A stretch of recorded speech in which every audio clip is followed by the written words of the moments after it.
Woof. My immediate reaction was like guardrails. Like I immediately put guardrails up on my response to that question.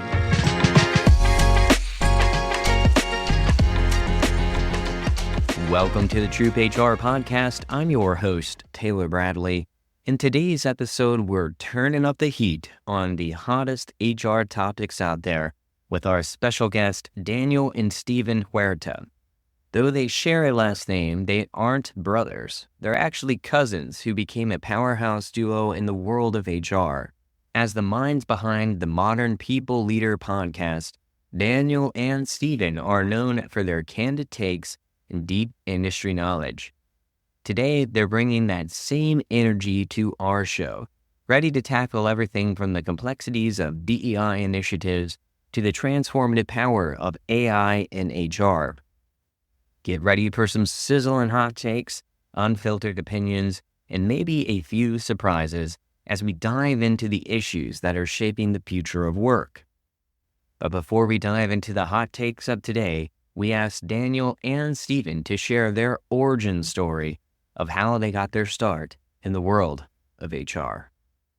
I'm Daniel. I am half of the Modern People Leader. As I'm sure people have noticed, we have the same last name. So we aren't brothers. Everybody always says, oh, the Huerta brothers.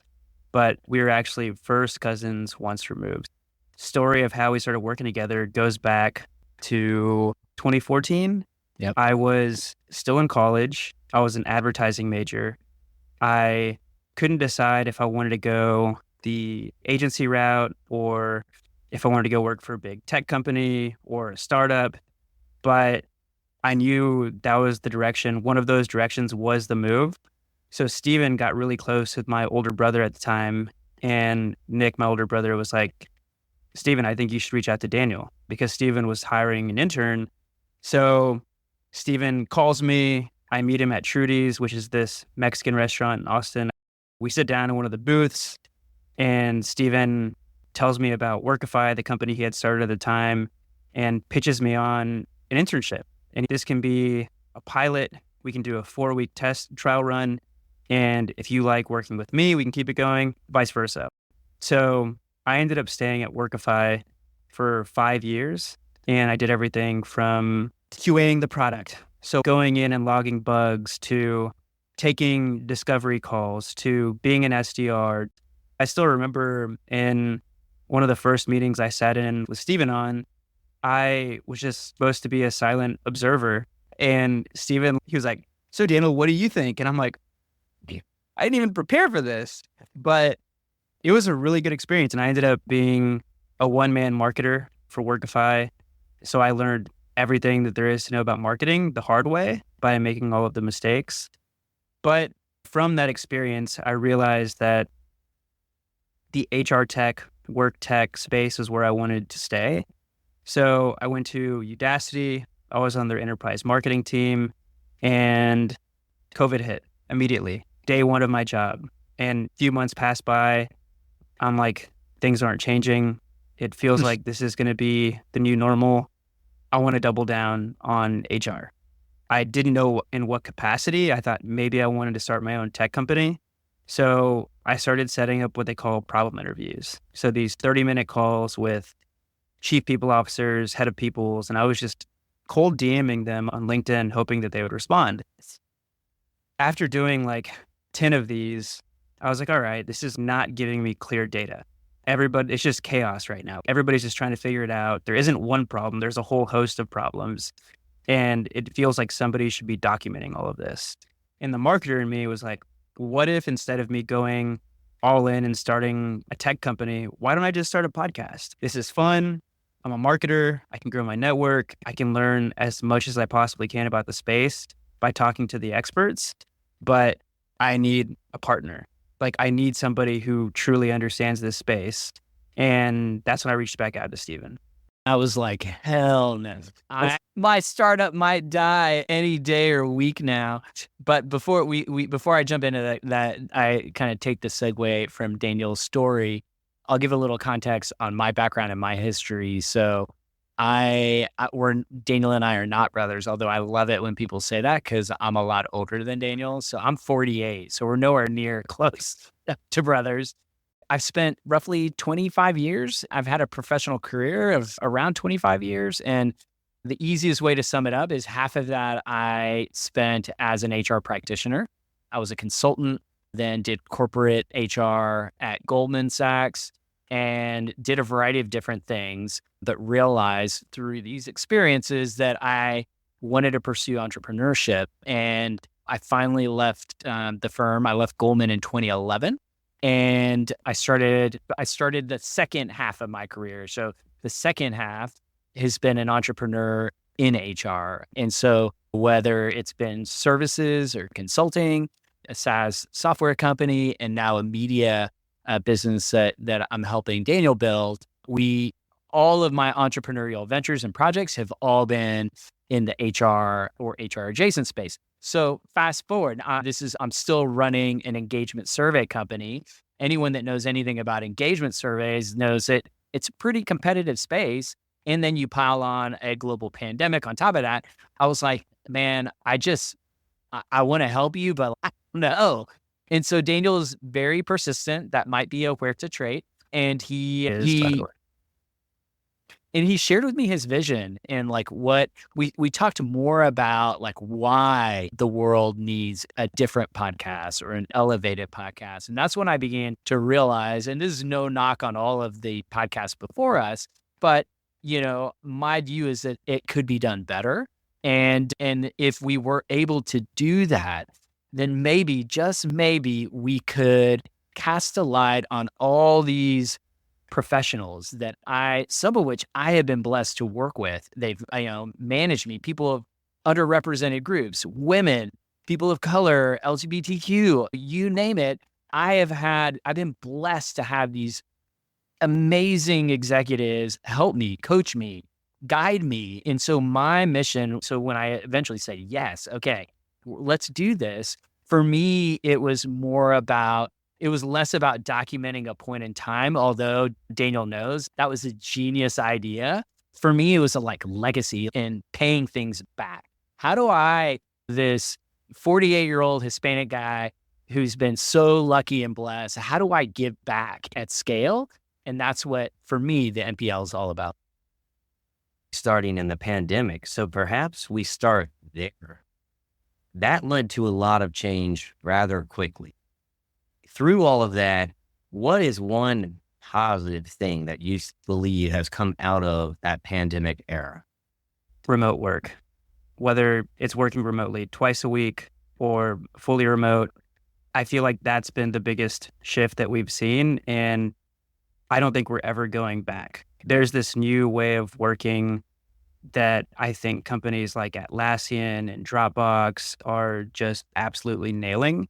And I think that the companies that can follow suit and really figure it out and figure out it's little things like having a communication playbook or teaching everybody how async work should be done. Or if you are hybrid, assigning Monday is going to be for meetings, Tuesday is going to be for heads down work, getting very intentional about how we use these 40 hours that we have during the week. In some cases, maybe that's a little bit more or a little bit less. But I think that was a one-way door that we were pushed through. And even if there are these RTO mandates, I just don't think we're ever going to go back. So that's the obvious one. I'm sure Stephen probably has something that I'm not even thinking about. For me, the number one positive thing that came out of the pandemic as it relates to human resources is the emergence of this open source approach to HR and this increasing focus on community and having community and providing community and the importance of community. I remember a time as an HR executive professional where you couldn't find anything. And it was everything was guarded, these tightly guarded secrets, these state secrets on how you recruit. And if we tell these other people how, like, our recruiting secrets, and maybe they're going to get the talent that we could have gotten. And it was like, what are we doing? Like, this is backwards. And for me, I get really fired up. I still think there's some challenges in our community, and I think we may talk about those later. So I think there's still room to go, but that would be what I put at the top of the list. And when the pendulum swings, there's always some regression to the mean. What is one HR trend or new practice that came about during that particular period of time that you feel just has not worked out? I mean, when you first started talking about regressing to the mean, like I thought about DEI, but let's talk about DEI, because that's definitely on my list. But like, to say it hasn't worked out, like it hasn't. It has not worked out for companies to invest everything they invested to bring in these consultants, to redo values, to draft the statements, to align with brands, and then to unwind all of it. It's just, that to me means that did not work out. We had a live event, and this came up at the live event. My last job as a practitioner was I was head of HR technology and diversity officer for a real estate finance company in Dallas, Texas. And it didn't work then. What these innovative solutions that were being rolled out as a kind of whiplash reaction because of George Floyd, should companies respond to these things? I believe yes. Should a construct like diversity, equity, inclusion, and belonging, and whatever new letters that aren't on there that should be on there? Yeah, absolutely. These are constructs I believe should exist. But to see at a point in time these innovative solutions that really weren't all that different to what we were launching in 2009, and we had challenges back then, it wasn't a surprise to me that it didn't work out. I actually was surprised that more change hadn't happened. And so I think we need to ask ourselves, I have a mentor, and his big thing was like, Stephen, what's the definition of insanity? And I hate these like, what? Just tell me. And he would say, insanity is when you do the same thing over and over and expect different results. And so I would even go as far as, we're all insane, HR, for thinking that we would get different results this time using the same constructs. That's just my opinion. It's probably a hot take, and people will have strong thoughts and opinions, but I think it's important to look at the hard truths. And the hard truth is, if it had really been successful, it wouldn't have been unwound so quickly and profoundly like it was. And I don't agree with those decisions that were made, but these organizations made those decisions. At a dinner after our event on Tuesday, the two people sitting at my table, one of them is a DEI leader for probably a 4,000 person company. And sitting right next to her is a head of people for a 250, 300 person startup. And their perspective on this was the same, but slightly different. Like, the diversity leader was sharing how in their all hands meetings over the last 4 or 5 years, she's been tracking how many times they talk about their DEI initiatives, and she's quantified it. And it's gone down from 20 to 15 to 10 to 5 to 2 to 1 or something for this year. And these aren't the exact numbers, but it's like around what she was saying. And so then I asked the person sitting next to her, the people leader for the startup, like, what are your thoughts on this? What does this look like for you? And she's, we've had to make several rounds of layoffs the last 3 or 4 years. I think they went from 800 employees to 500 to 350, and they might have to make another round. And she's like, when you're in turbulent times like this, it's almost the last thing that you can bring up to your CEO because it just doesn't feel as pressing. Like, she knows that it's important. And she was like, you almost have to just bake it into other things that you're doing. And that's when it reminded me of that conversation that we had with Christy Lilas from GoDaddy, where she calls it sneaky DEIB. She's going and auditing all of the processes at the company and making a heat map and starting with lowest hanging fruit and then going from there. She's just going one by one. And nobody thinks of it as DEI work. They just think of it as like improving their processes. So I thought that was really interesting. And the question I have for you, Stephen, like, what, you may not have gotten this far, but if we have been trying the same things over and over again, like, what have you ideated on what a different world could look like? Like, what's another approach that we could be taking? And maybe it's just starting this conversation. Woof. My immediate reaction was like guardrails. Like, I immediately put guardrails up on my response to that question. Like, the fact that's my first response is I need to be protected and measured in what I say here is like part of the problem also. I don't think we have the right answer. And that is I really do believe that. It's painful for me because I'm a beneficiary of DEIB programs. So, and I feel like I am one of the examples of why you should be doing DEIB, because you're going to have better leaders that will do bigger and better things that will help amplify. But when you can't even have the conversation because you feel as though that is immediately going to be challenged. So when there's no universal answer, I start to look at what are the comps that I can best align myself with. And I do believe that there are organizations that are doing remarkable things in the DEIB space. GoDaddy, Zillow is another one. If the current way is not the right way, what is the right way? And I think we're all still struggling to figure that out. And I think for some of us, it feels more urgent than others. But, the reality is, so long as we remain in this kind of current state, this macroeconomic situation we're in, I don't think there's going to be a lot of progress. And I'm not saying that to demotivate people. Now is the time. Like, now is the time for us to figure it out. If you're really passionate about this, meet with other passionate people and start testing things and trying things. And Stephen, you mentioned an apprehension that many people feel. If you go to someone and say, I want to sit down and talk to you about DEI, some folks are just going to turn down that conversation entirely out of fear of saying the wrong thing.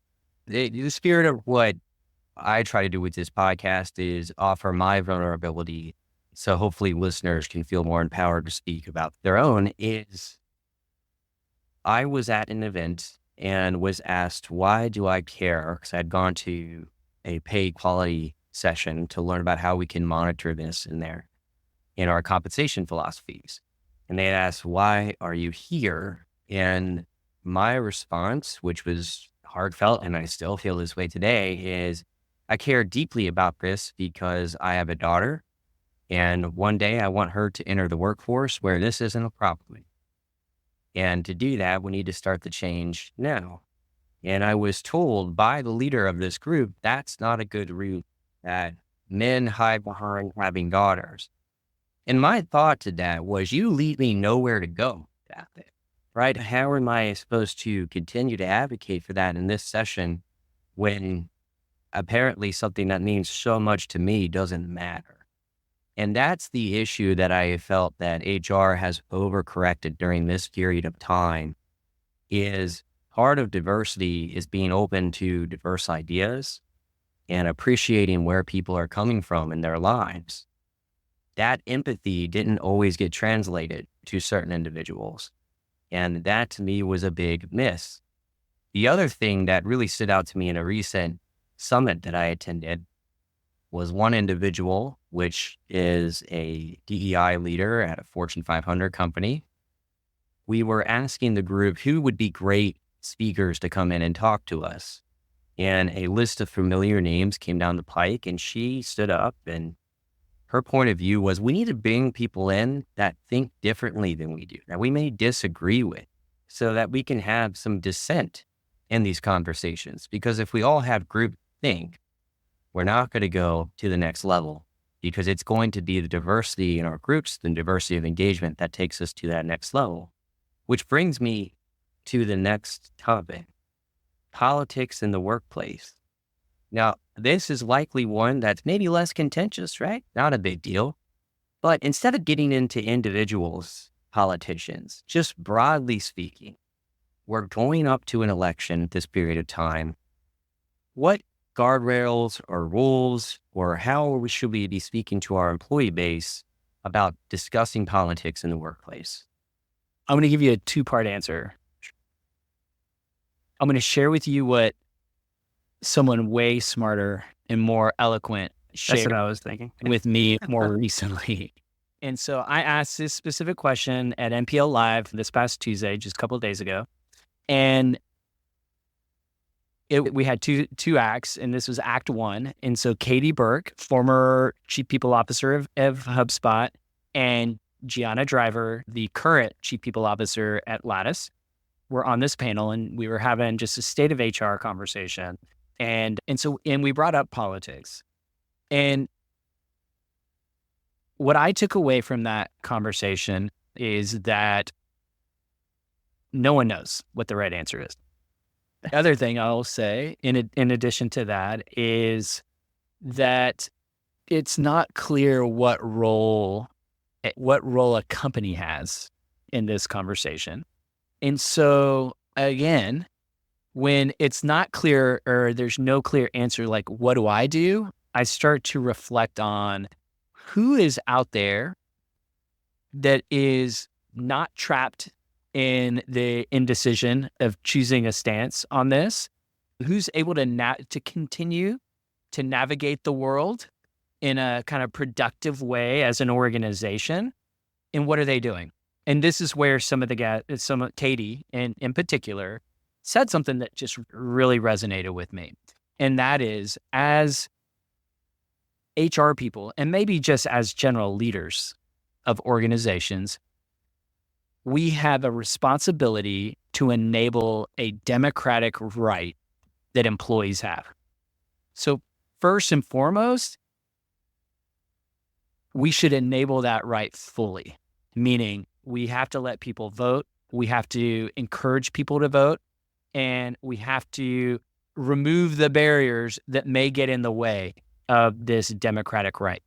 In addition to that, we also have a responsibility to provide resources to our leaders, managers, and employees. And we don't have to reinvent the wheel here. We don't need Notion pages with a bunch of detail and positions that have been taken. That is actually the opposite, could be viewed as the opposite of DEIB, right? By taking a stance, and that was another point that really resonated with me, by taking a stance, you may be excluding a material portion. And I don't really keep track of the polls, and this isn't really even a political conversation, but the last time I looked at anything, it's still like 1 out of 2 people. So we need to be mindful of that. And the last thing is there are tools and resources within the HR organization, most HR organizations like EAPs, that can be engaged. We also can't remove our personal selves from our work selves when we come into work. That's also a fact.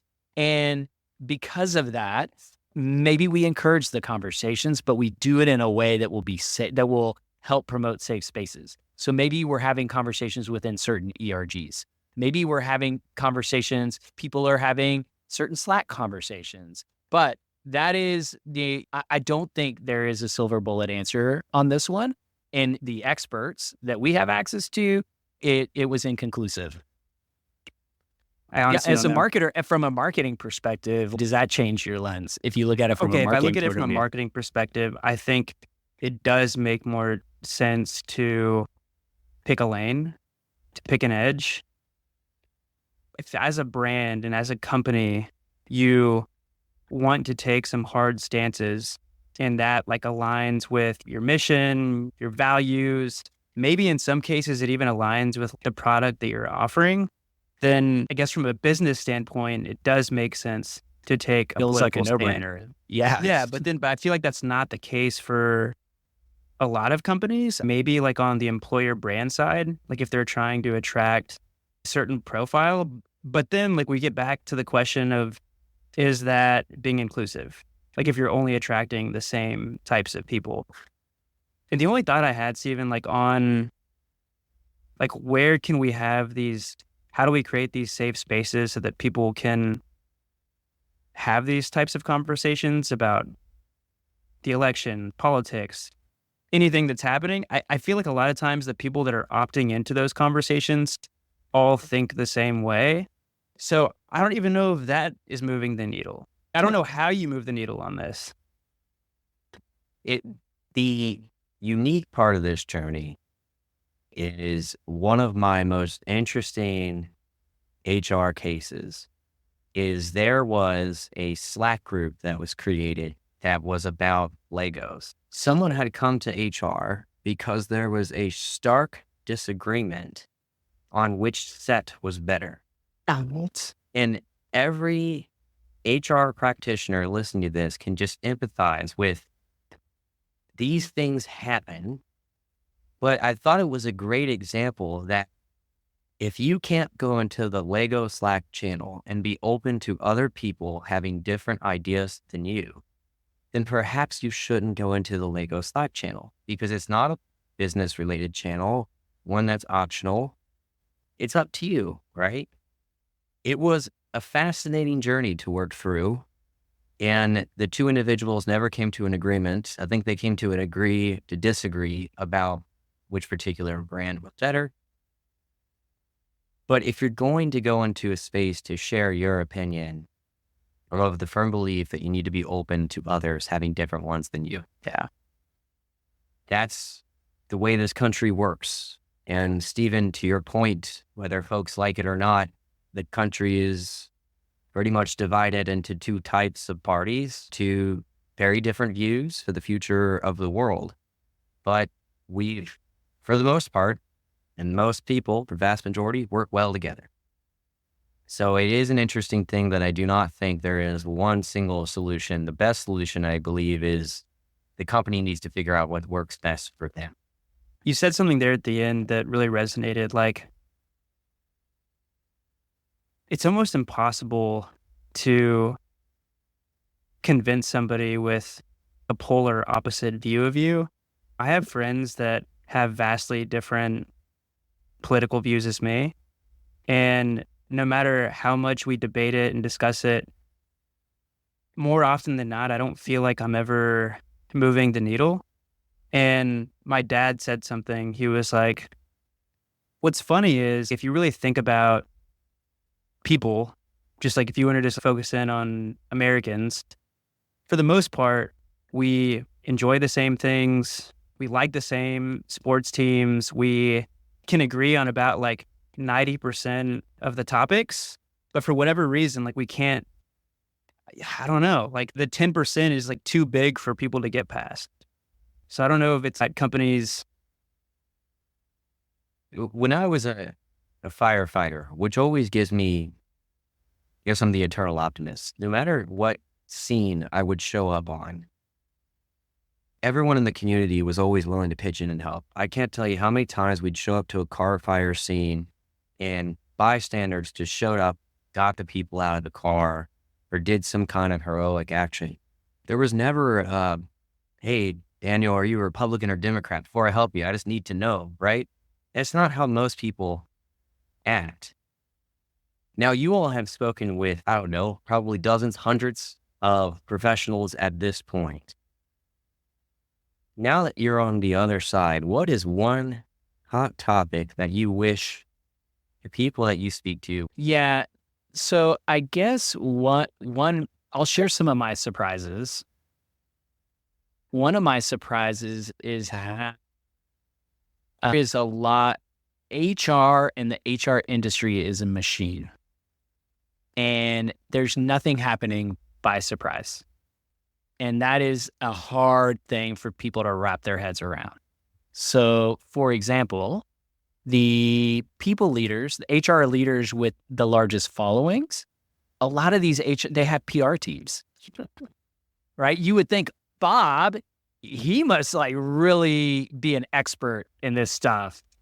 Turns out Bob hired the best PR team, and it goes on and on. There's no kind of segment of our industry that is, I don't know if it's people are being naive or people not understanding how it works, but that's the first thing. Because a lot of times I've had people come out, wow, like, how do I do that? The reality is anyone can do that. This person is saying that they have fire LinkedIn posts and they did 40 in 40 days. And next thing they suddenly had 50,000 followers. That's not how it works. I think what Stephen, and we've talked about this as recent as yesterday, it's a rigged game. Like it really, like the deeper and deeper we get into this industry, we're like, wow, like all of these HR tech companies that are killing it, and they are killing it. Like everything is connected. Like you start kind of like putting all the pieces together. You're like, oh wait, this company is associated with this company that's a part of, that's attached to this VC, that's attached to this group.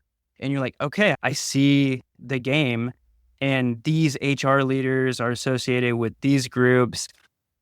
To your point, Stephen, I feel like there's still in the HR community, certainly from the employee base, but the HR community itself, of not coming to terms with, we do have a responsibility to the business. It's a symbiotic relationship. We need to take care of the employees because that's your most valuable asset, certainly the most costly line item in most businesses. But you still have a responsibility to scale, protect, engage with the business itself. And I think that goes back to your point of there is some naive views on that of, no, that's not why we're here. We're here for the employees. And I'm like, you got to balance those in order to do it effectively. Also, if you swing too far one way or the other, you're just going to lose support. Yeah, I think there has been a lot of rumblings over the last 5 years.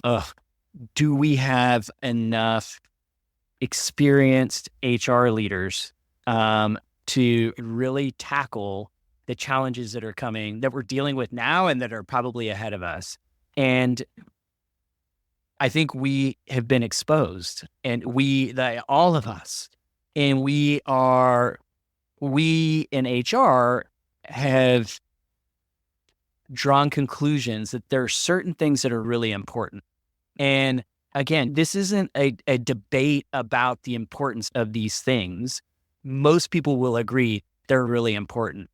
The problem is we're in a downturn, or we're in a down market, right? You cannot, and this is a new revelation for me, that the macroeconomic conditions and HR are tied together, and you cannot remove those two things. You cannot separate those two things. And what I mean by that is HR is going to flex and morph based on what the macroeconomic situation is, the reality that we're facing. And the reality that we're facing today is saying some of these things that are really important are just going to have to be deprioritized. Like we're just going to have to tackle these things later, because guess what? COGS are up, profitability's down, pipelines are shrinking. And so there are no cool, like, best practices to roll out if the company doesn't exist. And to me, if I were to summarize what the change that needs to happen, or like an additional lens that we need to adopt in HR, we need to be able to look at things like a shareholder. And I think as an HR leader, if I could put my shareholder hat on and run every decision I'm making through that check, and I get it, like that assumes your shareholders have the right mindset and like healthy perspectives and blah, blah, blah. Yeah, that all is still true. But there's some basic business thought processing that you could go through that would be like, okay, yeah, that is actually, I'm not going to take that forward. I don't even need to worry about it, rather than letting myself stressed, that I'm just going to come to terms with, okay, this is where we're at today. And these are just going to be things that we're going to have to tackle later. Shareholder's not a bad word. Yeah, I understand it gets a bad rap sometimes, but to me, it's an incredibly important part of the business that if you're not aligned to your shareholders, then you're out of step with the business. Daniel, as we come in for a landing here, give me your hot take.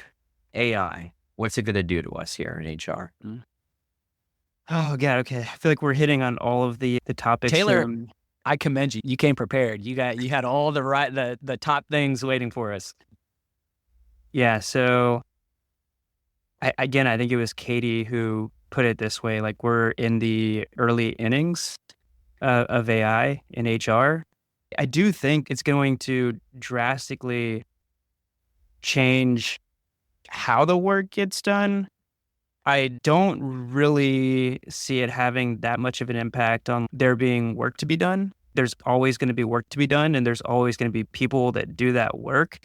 But how that work gets done, I can't even imagine it. Like, I don't know what that's going to look like. If, Stephen, when you were entering the workforce in 2001, 2002? 2000, baby. In 2000, like, I'm sure you couldn't even imagine a day where we can have, a career out of talking to people, recording that conversation, distributing that content. Like, the whole world has changed. And I feel like we're going to go through 2 or 3 more shifts like that here in the next 10, 15 years. We've had a lot of smart people on the show. One of them being Sile, I can't remember his last name, from MetaView. Magos? Yeah, that guy, from the founder of MetaView. And he walked us through the 3 types of AI. There is, I can't even remember like how he described it, but basically there's like phase 1, phase 2, and phase 3. And we're in phase 1 right now. And I think that people like Katie Burke she even admitted, like, we don't. I think we should all just acknowledge that we haven't figured it out. Like, nobody, I can't remember what she said, but it was like, nobody has figured out how to save 10% on headcount or something like that. There hasn't been, maybe there are edge cases where they've figured something out in their company that's led to this huge savings. But for the most part, we haven't figured that out. And I know I'm giving you a runaround answer. I feel like that's been all day. It's hard because Daniel and I use AI every single day. And this is my 3rd business. And this has been the 3rd kind of fastest to monetization. And the only, like, I have more experience, and I have a great co-founder on this one. But to me, a big differentiating factor is that both Daniel and I have a superpower now to do anything, and do it in seconds. And if we don't like it, do it over in a few more seconds. And so that, as I talk about that and I describe that is it's already had a transformative effect, right, on us. How it's going to have a transformative effect at scale, that feels like a harder question. It feels like the game is again. And so for me, it's hard to see who's going to win and who's going to lose. It's hard to see why the largest players in this are not going to win, right? Prove to me how you're going to be ChatGPT. Prove to me you have better context. What does that even mean? And where is that coming from? And then there are all a whole host of things. What is the diversity of your engineering team? You're building this proprietary tool based on LLMs. We know there's bias. So there's just so many factors involved, but I feel conflicted because I know it's already had a transformative effect on us. How that plays out to the broader market, that's a little harder to see for me. I agree. We are excited. I'll be speaking at a CMDC event next month to share a use case that we have. There's dramatic change coming. It's going to take some more time than people expect. But on our org chart, on my team, we have an AI FTE. So we are trying to embrace that AI, to your point, is a superpower that's really transforming the way we work. Now, to close us out here, either one of you, what is the best way to get a hold of you both? And the outlet is open, plug away. Tell us how we can listen to your podcast. So you can start by following both of us on LinkedIn. So Stephen Huerta, Daniel Huerta, you can follow the Modern People Leader page on LinkedIn. This is where we're sharing all of the highlights from the podcast.